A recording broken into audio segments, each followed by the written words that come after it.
You open your eyes to a symphony of green. The dappled sunlight filters through a canopy of leaves, casting shifting emerald shadows on the forest floor. The air smells damp, rich with decaying foliage and the promise of growth. You scan the horizon, your gaze drawn instinctively to the verdant expanse. For hundreds of thousands of years, this was your world. No blaring alarms, no sterile concrete walls. Just the living, breathing canvas of nature. Have you ever truly considered what the color green meant to your ancestors? It was more than just a hue, it was a complex language. Your very survival depended on decoding its subtle messages. The deep, dark green of an ancient tree signaled shelter. The lighter, vibrant green of new growth hinted at edible plants. Even the dusty, parched green of a savanna during dry season told a story of scarcity and challenge. Your primate ancestors evolved in tropical forests, where distinguishing shades of green was paramount. This led to the development of what scientists call trichromatic vision, the ability to see three primary colors, allowing for a much richer perception of green hues. This wasn't a random evolutionary quirk. It was a crucial adaptation. Do you see how deeply ingrained this color is in your biology? Consider the work of anthropologists like Richard Lee, who studied the Jew/Hoansi Sand people of the Kalahari Desert.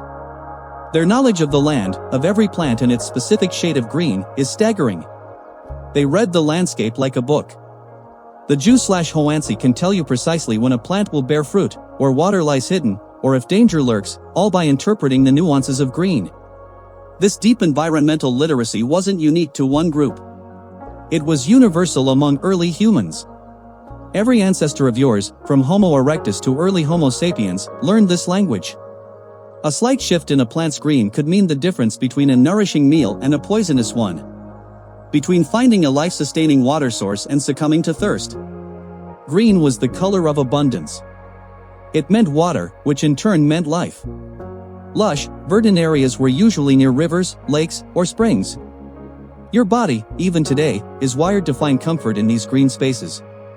This innate preference for natural environments is what biologist E.O. Wilson famously termed biophilia, the love of life or living systems. Now, picture a day in the life of your ancient self.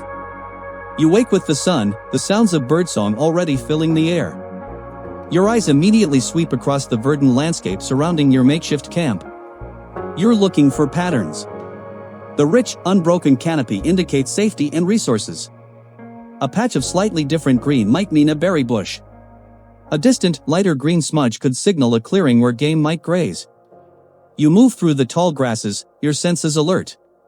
The varied greens provide camouflage, both for you as a hunter and for the animals you might be pursuing. A swift rustle in a thicket of dense green could be prey or predator. Your brain is constantly processing these visual cues, making lightning-fast judgments based on color and form. Every shade of green speaks of potential. Potential for food, for shelter, for danger. Even the absence of green tells a story. The dusty browns and grays of a dry season or a barren landscape would trigger a primal sense of alarm, a call to move on, to search for the life-giving green. This deep connection isn't just about survival. It's about well-being. Modern research from environmental psychologists like Stephen and Rachel Kaplan and their attention restoration theory suggests that exposure to natural, green environments can reduce mental fatigue and improve cognitive function. Your ancestors didn't need a study to tell them that, they simply lived it. But here's the counterintuitive twist: while green was largely a signal of life and safety, it could also hide danger. A dense, dark green jungle, while abundant, was also a labyrinth of unseen threats: snakes, spiders, big cats camouflaged perfectly within the foliage. The very abundance that promised sustenance could also conceal peril. So, your ancestral brain developed the capacity to appreciate green's beauty and utility, while simultaneously maintaining a cautious vigilance.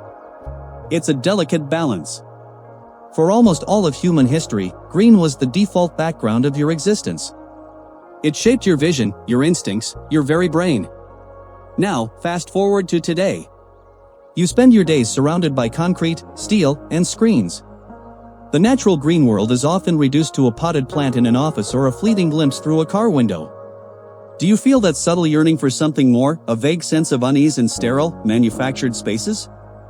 That's your ancient brain trying to tell you something. It's craving the signals of life and growth that green provides.